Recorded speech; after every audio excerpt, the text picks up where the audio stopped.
আচ্ছা, আমেরিকায় এদিকে ট্রাম্প তো ইরানকে গালাগাল দিচ্ছে, কিন্তু আমেরিকার নিজের ঘরেই এখন ইরানের মতো অবস্থা। মিনিয়াপলিসে আমি আগেই বলেছিলাম যে আইস রেডের জন্য জ্বলছে। অ্যাকচুয়ালি মিনিয়াপলিসে প্রায় ট্রাম্প 2000 মতো আইস ঢুকিয়েছেন। আইস মানে হচ্ছে যারা যেসব পুলিশ, মানে ফেডারেল পুলিশ যারা ল এনফোর্সমেন্ট করে ইলিগাল ইমিগ্রেন্ট ধরতে, এবং তারা সমস্ত সোমালি ইমিগ্রেন্ট এবং ওখানে যত ইমিগ্রেশন ব্যবসা আছে সব জায়গায় রেড করছে, দেখছে সেখানে কোনো ইলিগাল কাজ করছে কিনা। এবং ডেমোক্র্যাটরা যথারীতি প্রতিহত করছে, যার জন্য প্রতিদিন সেখানে সংঘর্ষের খবর আসছে, বুলেট চলছে, লোক মারা যাচ্ছে। এসব খবর আমি জানি না আপনারা কতটা দেখেছেন, but Minneapolis and Saint Paul's, এই দুটো শহর ইজ অন ফায়ার।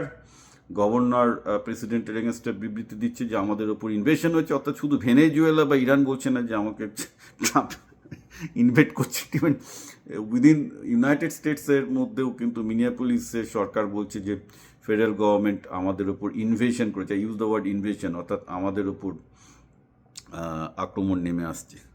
তো এখানে একটা মজার ব্যাপার আছে, ইউএস কনস্টিটিউশনটা কিন্তু বলা হয় যেটা ইউনাইটেড স্টেটস, অর্থাৎ বিভিন্ন রাজ্যগুলো, এবং এখানে যাতে ইউনাইটেড স্টেটস বলতে যে ফেডারেল গভর্নমেন্ট তৈরি হবে, সে ফেডারেল গভর্নমেন্ট যাতে রাজ্যের ওপর দাদাগিরি না করে, তার জন্য ইউএস সেনেটের জন্ম হয়েছিল এবং কানেকটিকাট কম্প্রোমাইজের জন্ম হয়েছিল। দ্যাট ওয়াজ ব্যাক 250 বছর আগেই যখন ইউএসের জন্ম হয়, যাতে এই ইউনাইটেড স্টেটসের ফেডারেল গভর্নমেন্ট কোনো রাজ্যের ওপর দাদাগিরি না করতে পারে। কিন্তু 250 বছর অনেক লম্বা টাইম। তারপর আস্তে আস্তে সংবিধান পরিবর্তন হতে হতে হতে হতে ওয়াশিংটন ডিসির ক্ষমতা বেড়েছে, রাজ্যগুলোর ক্ষমতা কমেছে।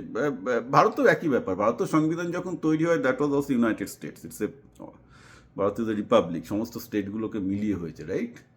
তো সেখানেও আমরা দেখবো যে লাস্ট 75 বছরেই দিল্লির ক্ষমতা অনেক বেড়েছে এবং রাজ্যগুলোর ক্ষমতা ক্রমাগত কমে গেছে, এবং আমার ধারণা এই রেটে চলতে থাকলে আস্তে আস্তে ভারত ও চীনের মতো অবস্থায় চলে যাবে অ্যাকচুয়ালি। অর্থাৎ প্রতিটা রাজ্যের যে এখন যে আলাদা লিঙ্গুইস্টিক আইডেন্টিটি, লোকেদের আইডেন্টিটি আছে, সেটা আস্তে আস্তে ফিকে হয়ে যাবে, যে একটা Indian identity, overall Indian identity strong হিসেবে ইমাজ করবে, যেটা চীনে 2000 বছরে তৈরি হয়েছে। আমেরিকাতেও এই একই ব্যাপার। আমেরিকাতেও বেসিক্যালি এই রাজ্যগুলির যেটুকু ক্ষমতা ছিল, সাংবিধানিক ক্ষমতা ছিল, সেগুলো আস্তে আস্তে কেড়ে নেওয়া হয়েছে, এবং ট্রাম্প তো পুরোই এক্সট্রিমে চলে গেছে যে রাজ্যগুলোর সাংবিধানিক ক্ষমতা কেড়ে নিচ্ছে। এখন মুশকিল হচ্ছে ইমিগ্রেশনটা হচ্ছে একটা ওয়াশিংটন ডিসির ব্যাপার, ওটা রাজ্যের হাতে নেই। কোনো যদি ইলিগাল ইমিগ্রেন্ট কোনো একটা রাজ্যে লুকিয়ে থাকে, কোনো রাজ্য তাকে প্রোটেক্ট করতে পারে না, বিকজ পোটেন্সিয়ালি সে তো সেই রাজ্যের বাসিন্দাই নয়। যে একটা বিদেশি সিটিজেন আর বিদেশি সিটিজেন মানে it's a matter of Washington DC. তো এইসব ঝামেলা চলছে, আমরা দেখছি। মজা দেখার মতো অবস্থা নয়, কিন্তু নম ক্রিস্টি, যিনি এখন হোমল্যান্ড সেক্রেটারি, তিনি বলছেন যে প্রতিটা লোক যেন তার সিটিজেনশিপের, অর্থাৎ পাসপোর্ট হাতে নিয়ে বেরোবে। আমেরিকার কজনের হাতে পাসপোর্ট আছে আমি কিন্তু জানি না। উনি যেটা বলছেন, আমাদের মতো যারা কালার লোকজন, বাদামি চামড়ার লোকজন, তারা যেন হাতে পাসপোর্ট নিয়ে বেরোয়। কারণ ধরুন আমি একটা ইন্ডিয়ান গ্রসারি দোকানে গ্রসারি কিনতে গেলাম, কিনছি, সেখানে কিন্তু যে কোনো সময় পুলিশ ঢুকে যেতে পারে, মানে আইসের পুলিশ ঢুকে যেতে পারে এবং বলতে পারে, এই ভাই তুমি লিগাল ইমিগ্রেন্ট, তুমি প্রুভ করো তুমি লিগাল ইমিগ্রেন্ট। তো তখন যদি আমার কাছে যদি পাসপোর্ট না থাকে, আমি তো এই কালকেই আমার পাসপোর্টটা স্ক্যান করে আমার গুগল ডিজিটাল ওয়ালেটে ঢোকালাম, আমাকে দেখাতে হবে তখন। আর যদি না দেখাতে পারো, যতই বললো আমি সিটিজেন, কিচ্ছু না, আগে তোমাকে ফেলে দেবে, তারপর তোমার লোকজন 7 দিন বাদে খুঁজে পাবে তুমি কোথায় আছো, আর তখন তোমার পাসপোর্ট নিয়ে এসে তোমাকে ছাড়িয়ে নিয়ে যাবে। এই হচ্ছে আমেরিকাতে এখন সিচুয়েশন চলছে, ভেরি ডেঞ্জারাস টাইম।